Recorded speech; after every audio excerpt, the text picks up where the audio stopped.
Do you have questions for me? Do you want to Yeah, ask me something? I got a big question, big question, big question. Okay. So your Okay. name Big is question. Muhammad Ali, right?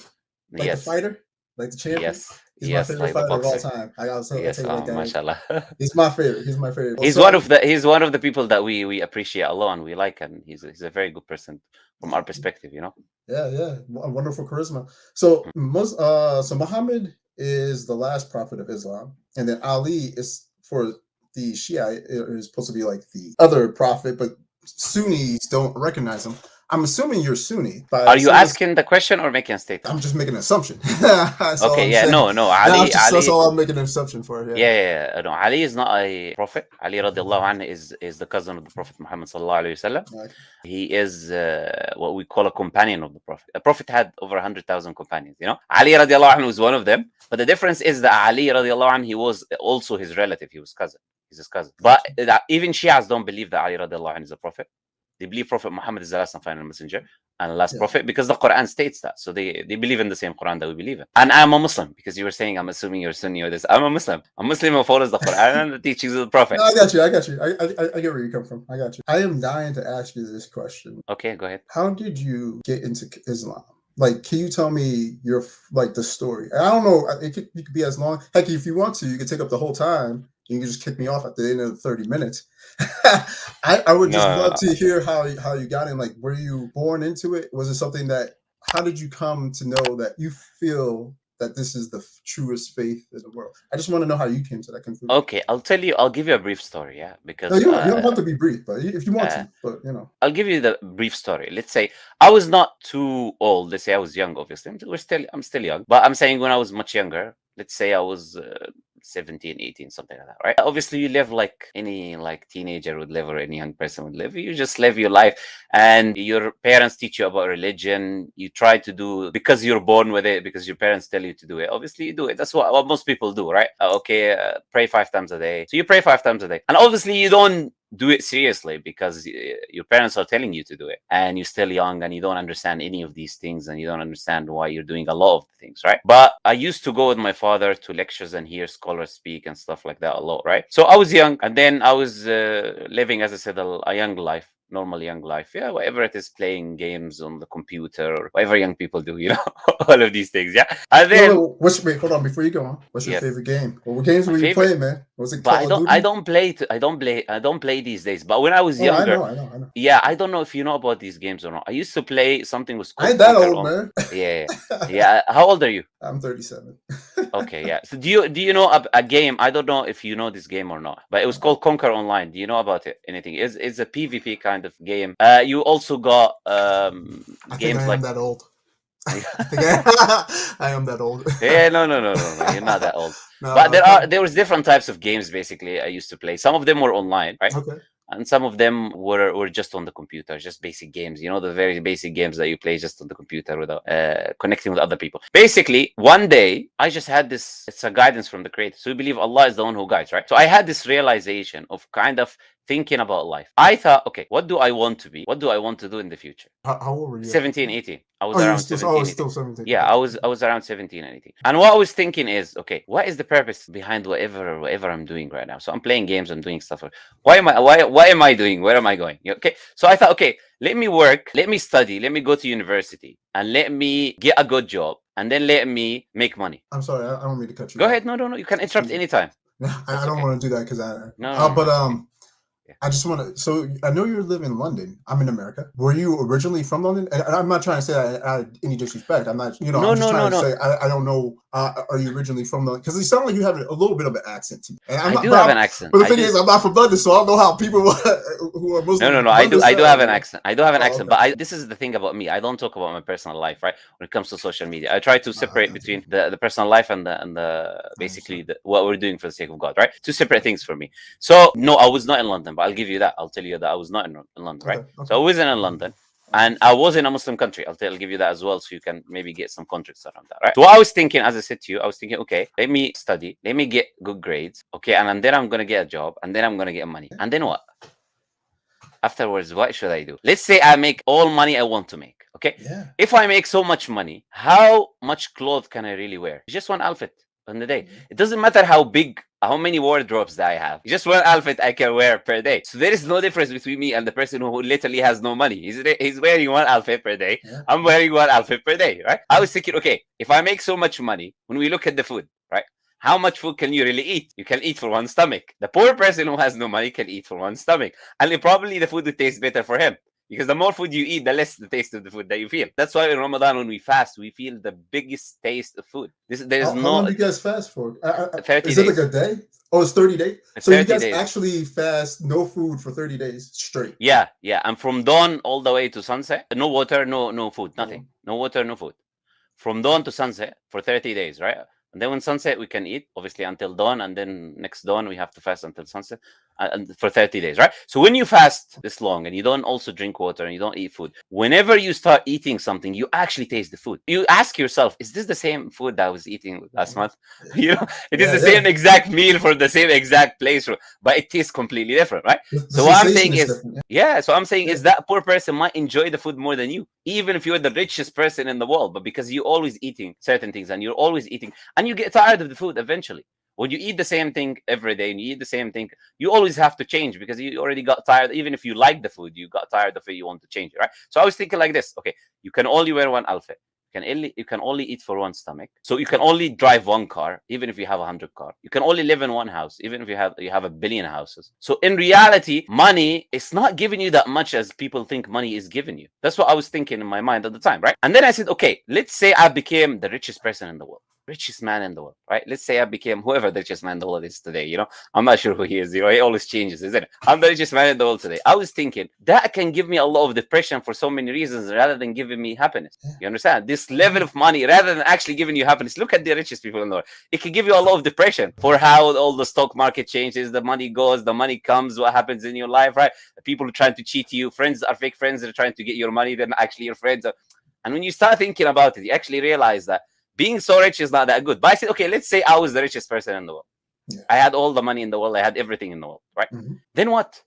I kept saying, then what? I cannot go beyond that. Okay, I said, then what? Then death. Mm-hmm. Yeah. There is nowhere else you're going to go. It doesn't matter what you're going to become the sub-professor, then you're going to become the professor, then you're going to become one of the biggest professors in the world, then you're going to get the Nobel Prize. Then what? Yeah. Then death. Yeah. You're not going to go anywhere. So that's how I thought about it. I thought, okay, if death is the end of this journey for me, and money does not, which is the only thing that people think about, other than religion, you think about materialistic life. There's no other option. It's either the materialistic life, spiritual life, or money. That's what the two things that people think about or do in their day-to-day life. There's no third options, right? So I think, okay, if the materialistic life has nothing to do for me, and I'm going to die one day, then I actually need to make sure if actually this religion is true, or if God exists, or if this is actually real things. Because if it's not real thing, then okay, then life is just making money and trying to be as happy as you can, and obviously become happy and not happy. Happy and not happy is going to shift, but this is just life, so I'm just going to live my life and just make as much money as I can make and just live my life. If there is no God, if there is no religion, right? But I need to make sure, because I was thinking, okay, if the end is death, then if I die and I'm not on the right thing, I'm done, bro. You know. So this is the realization that really hit me. You know, okay, I need to take this more seriously now. Okay, my father is telling me about this. People are telling me about this. Other people believe in different things, right? So I need to make sure, is this the truth or not? And this is how the journey started. Okay, let me make sure, is Islam the truth or not? Let me actually investigate first what my religion teaches properly. Learn from people who are proper, who teaches me, scholars, people or big students, knowledge, who will teach me the religion properly. And let me see what it has to offer. Then let me read other scriptures from other faiths, the major ones, because I'm not going to concern myself with something that is not known. Because if God were to send you guidance, it's not going to be something that is hard to find, because then it's not guidance by definition. 100% agree. Yeah. So I thought, okay, let me look at the major religions. I read the major religions. I looked at Islam, the evidences for Islam. They blew my mind, right? And then I said, okay, let me look at the other religions. Maybe they have the evidences. And what I found is the more I ask questions in Islam, the more my faith increases. The more I know this is the reality, the truth. The more I ask questions in any other faith, the more I find bigger question marks, the more I find bigger problems. So then I came to the realization, this has to be the absolute truth. Why? After my research and actually looking at the other religions and actually studying Islam and looking for the evidences what makes Islam the truth. So I know if I know Islam is the truth, then I have to take it seriously, because the end of me is death. And if the end of me is death, then I have to be getting the money of the afterlife, not the money of this life. The money that you actually need to be getting is your score in the afterlife. Leave the dunya score, the score of this life is something not that's going to benefit you. internal. Yeah, no, Yeah. So I was thinking, okay, now I need to do whatever is the best course for me to take that will benefit my afterlife. This is the course that I need to take. Yeah. And this was my journey, and this is how my journey started of studying and all of that, right? And as I said to you, it was a realization just one day, And I'll tell you something interesting, and I think it's very important for a lot of people to do, right? One thing that clicked this journey of realization for me is that I used to spend a lot of time on social media, as I tell you, games or this or that or whatever it is, right? But for some reason, I don't remember the specific reason right now, the internet was not working for like a couple of days. So you were someone who were removed from social media for 2 days. You were removed from essentially what we call distractions. This is why a lot of people never think about the afterlife, never really think about why they're here, because they're distracted. 24 hours, there's something distracting them. Either a friend, either a family member, either games, either money, whatever it is, their work, their next bill, their wife. Things are taking them away from thinking about the important things, which is, why am I here? What's my purpose? Why am I doing what I'm doing? Why am I making this money? Where am I going to go? Right? So for me, being separated from the internet was a big part of me going through that journey of thinking, because obviously you had time, and when you have time, you can think about important things in life, what you're doing and this and that, and you're not wasting your time. But the more busy you are, the less you will be thinking about these important questions. So I would essentially say this was kind of my journey, in a short format. I would say this was a trigger for me, if you want to say there's a trigger, right? But essentially we say the guidance is only from Allah. So I was guided because Allah Azza wa Jal guided me, right? That's it. That's how I say. Allah puts in front of you the options. Allah puts in front of you the chances, and then He sees whether you're sincere enough to pick and follow these things or not. Now, let me now ask you the same question. So, what was your journey to Christianity? Tell me about that. How did you become a Christian? Now you want me to put me on the spot. That was a good one. Man. Yeah. No, right. It's good to know your position as well, isn't it? I'll try to cut this down as short as I can, possibly. If I get too long, just tell me to shut up. Okay. No problem. I wouldn't do that. Yeah, I was raised in a Christian family, like how you were raised in yours. When I was younger, I'm like, I'd probably say like 4 years old, I knew I had like a very passion for the music and stuff like that. When it came to God, that was good. But I really had no idea. You live like you're a child. You really don't understand the bigger things of faith. So growing up, I was a pretty much bad kid, I would say. I'd get in a lot of trouble. Got kicked out of 2 schools. So much stuff happened. I had this mentor. Good guy. He was first off, my father wasn't in my life at all. He was an abusive man, beat my mom, and my whole life I wanted revenge on my father. I wanted to kill him. That was my goal, and one of my goals in life. Allegedly. No, I didn't know. Allegedly. We're on YouTube now, right? I'll tell you. Allegedly. I'll tell you right now, he's no longer with us. So, but it's not because of me. Yeah. No, I'm just saying, just so we can. Allegedly, we're not promoting any violence or anything like that. No, Yes. We're not promoting any violence. Yes. I'm just trying to be candid. I understand. No. I appreciate the honesty. Yeah, no problem. So, in my mind, that was my mindset because he stabbed my mom, and so growing up, I had that level of grudge against him. Mm-hmm. So when I was about 9 years old, one of my mom's friends, his name is Angel. He was a Christian guy. He took me under his wing. I didn't like him at first. I was like, I'm like, who the heck is this guy? Who you? And then he would like tell me about God. Man, I'll tell you, man, it was the most boring thing I've ever seen in my life. I thought the Bible was the worst. I thought. That's interesting. It's just sorry to interrupt you, but it was the opposite for me. When I was just 5, 6, 7, 8, 9, 10 years old. When I used to go and listen to the scholars, I used to enjoy it. Interesting. Yeah. Even one day, my brother, he said to me, "Come, let's play." Right. And my father, he wanted me to go to the mosque with him. And I was so, this meme where you don't know which red button that you click and you're sweating. This picture where someone who is sweating, he doesn't know which choice to make, right? Yeah, I was in that position. I got you. Yeah, I was in that position. I don't know. Should I go to, because I like going there. Yeah. Even though my brothers come, let's play, I'm young, I'm 10 years old or 12.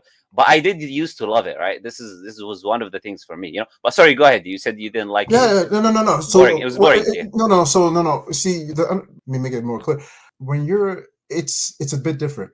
Because the scriptures, when you read it, it's just, there's so many layers to it. So as a child, when you're reading, you're like, what am I reading? Yeah, like, what is this? And it's not something that's easy to, I don't care what language it is. it doesn't. It's like it's not something that you can meditate on one verse for an eternity, literally. Like it's not something that's easily to digestible. So I'm with my mentor. He's teaching me last, and after a while, I started liking this guy, but it wasn't so much him. I mean, it was him. It was a catalyst. But God, I felt, God uses everybody. So I was illiterate at the time too, because it's not like I wasn't I couldn't learn. It's because I cared more about playing and doing stuff that I really didn't care about my education. Got in a lot of trouble. One day, it was like, I'll never forget. I got so much bad trouble. They put me in this bad kids class. They had no place to put me because with my age group. So they put me in people who were like 2 years older than me in this bad kids class because they had no place to house me for my age group. So one day, I'll never forget, in the summertime, I was at home and something hit me like a spark. I don't know, it was the Holy Spirit. How old are you? I was in 7th grade. I was about 13 years old. Okay. And all of a sudden, my mind exploded. I had knowledge and understanding of the Bible that I had previously never had before. First thing I opened was Matthew chapter 5. And I didn't. It's an interesting chapter. It was just instructive. I didn't. Here's the thing. I didn't know the significance of the chapter. Like I just started reading. Thou, if blessed are the poor in spirit, because you'll be obtaining the kingdom of heaven. And when I started reading that, I was like, wow, the words were like fire upon my heart. And I started going out, and I just all of a sudden started evangelizing to kids in my neighborhood. They didn't even understand what I was doing. I understood the evangelistic part, but I was like saying, it was just like it was the words. I couldn't hold it in. But then the problem is that I had no faith. You grow in faith. So at the time, I was still sinning, and the thing about it is just that I didn't understand that, how to capture sin. I didn't understand. Nobody explained it to me how to deal with sin from a Christian perspective. I mean, I thought, I would pray ask for forgiveness, but over and over, I would still perpetually do the same thing. And I wanted to stop doing what I was doing. I wanted to stop those urges. But I ended up like saying, let me just distance my way from Christianity. I'm not going to call myself a Christian because I don't want to be a hypocrite. Nobody's want to see me talk about Christ, and then I just act like this. So years I purposefully turned my way from God. Sorry to interrupt you again, but you remember it's very close to the video that you were asking about, and kind of the understanding of that guy who wanted to become Muslim, right? What was stopping him from the truth was the idea, which is what you're saying, which is sinning, and he would think that he's a hypocrite because he's following Islam, but in the same time sinning, right? Which is very close to what you're saying in a way, isn't it? And I think this is, as I say usually, I think this is one of the biggest traps of the devil. But I'll let you finish what you're saying. Yeah, go ahead. Sorry. No, and I 100% agree with you on that. It is one of the biggest traps of the devil. Another thing that I came to, I was like, man, well, why do I follow Christianity anyway? Like, what makes this religion different from any other religion? Like, what, so my concepts were. Question. No, So here's the concept that I was going off of. If I have to believe my faith because of things that are based in my faith, it doesn't exactly mean that it's true. Exactly. I need a secular source to start looking at things. So when I started looking at books of Josephus, who was a secular scholar, historian. I know who he was, yeah. He wrote down about Jesus' life. When I started looking at our world, I said the evidence of Jesus and the Bible is evident in our world today. For example, and people like to dispute this at times, but this is based off of the Gregorian calendar. BC and AD. BC, before Christ, AD, Ad Domini, the year of our Lord. And I'm thinking, for a guy who only preached 3.5 years of his life, he never held any high position. He didn't go outside of the area that he was born in. He pretty much lived as a vagabond. And this man called himself the Son of God. He was either crazy, lying, or he had to be who he said he had to be. And I'm saying to myself, man, we have kings, nations, we have people warring this day. Me and you can have an argument over this right now based off of this guy who did really exist. And at the same time, causes so much division by saying his name alone. And when I started thinking about that, why do people take his name in vain and God's name in vain? I never hear people take the name of Allah or Muhammad in name of vain. It's a very interesting thing to say, isn't No, it? no, I'm just saying. I've never heard nobody take Buddha Yes. name in There's vain. a Or there any is. Hindu. I There is. haven't. No, what I'm just saying, from an American, Yeah. Black American standpoint, I've Mm. never heard it from my perspective. Maybe you have, Mm. but I see it so much on movies. I see it everywhere. It's promoted everywhere. I thought it was interesting. I mean, today in my country, they hate God so much. They hate you. You say something about Jesus, they will stone you. You say something about Islam, they will stand up for you. It's a very I don't know crazy about that, no, man. Come Well, on, bro. no. Well, see, It's a bit of a stretch, I would say. no. A little bit, just a little bit. Because I hear because I hear a lot of you guys. Excuse me, I don't mean to. No. I don't worry. I don't get. But I do hear Muslims say that the Western world is trying to say this. And believe me, if you're in America, you would be surprised. My president, Biden, all right, the Democratic Party, they're in strong support of Muslims. And no. Believe me, you'd be surprised. Look at the withdrawal from Are you just talking about the government? The government for example, the government. The government that went to Iraq and took over Iraq, the government that tries to cause havoc, tries to take over Afghanistan, that destroys Syria. I don't know which one loves Muslims. I don't know which government you're referring to. But you gotta understand, like we have 4 years, we get a new term, we get a new president. Under one regime, you will have that. This is a different regime. They withdrew. So you're saying right now under Biden? You're saying? I said under Biden. I already said on that. I said that. But Biden is complaining about Afghanistan and women and education. All of what's happening there. Yeah, so you gotta understand the political politics over here. It's a slightly different story. He's trying to. So over here, I can't. So you're kind of looking at it like one way, like a straightforward way. Like, well, if he's. Anyways, I don't want. We don't want us to divert from your story to go to some. This is a little bit of politics talk, right? So continue. Sorry, what you were saying. So you were saying that you saw people are dissing the other kind of Christianity, but they're not dissing the other faiths, right? So this is what you were saying. That's how you perceive it. So and I also did deep dive research into other faiths and stuff like that. My conclusion was, man, this has to be the true faith. And I said to myself, now I got to follow this faith. And I still, for a lot of reasons, tried not to. And God kept tugging on my heart, kept calling me back. And I kid you not, I eventually did go back. But I would say, in all honesty, it wasn't until this year that it really affected me more than any time in my life. And the conclusions that you came to at 17 is a very very interesting thing, because in my life, my whole goal was to prove people wrong and become rich at a very young age. I had another goal besides, just attaining rich. I had something I was trying to prove. But when I realized that, why am I living for this world? If I got it, when I started seeing success in my life, I started saying, this doesn't mean nothing to me no more. And then I started realizing at the end of the day, what am I living for? Am I living for this? What happens when I die? What did Christ want me to do? And then I started seeing something that hit me in the Bible that I never saw that was there. Whatever that verse I said, blessed are the poor in spirit, because they were to inherit the kingdom of heaven. And a lot of times I was looking at Jesus' life. I never thought about living that life because it's the hardest life. Jesus told a rich man, give up everything. Sorry, I'm sorry. I'm interrupting you. Sorry. You were saying something important. But look, is he holding a lecture? Look, he waited for me to say my story. He was very patiently listening. And we should listen to him as well to say his perspective. Shouldn't be rude against what he's saying. He should take his time and say whatever he wants to say. And I'm happy to hear his perspective. It's no problem. We're going to get into I know you're excited. You want to talk about the nitty-gritties of the difference. But let him finish his story. Am I holding a lecture? No. I like that guy. Who's that person? Who's that person? I have no idea. First time I see him. I don't even know if he's a Muslim. I'll tell you that right now. You're a funny guy. I don't know. He could be even not Muslim. I'm not sure. Hey, I'm just telling him that you have your right to say what you want. You can continue. Anyway, sorry. So you're saying you came across this verse. I actually was going to finish up.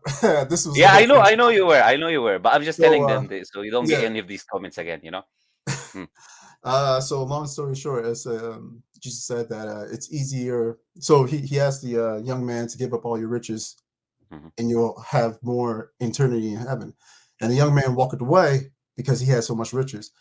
And Jesus said, it's easy for a camel to go through the eye of a needle than for a rich man to inherit the kingdom of heaven. And I started realizing what I'm doing is the completely paradigm opposite. I started now want to give away everything in my life and give it all up to Christ. Be completely unmaterialistic, and not just materialistic. Submit 100% to the ways of Christ, because Christ died on the cross for me. Why shouldn't I work for that? So interesting perspective and interesting kind of story, interesting experience in life. But what I want to say is this, right? What is it the main difference that you see between your experience and mine?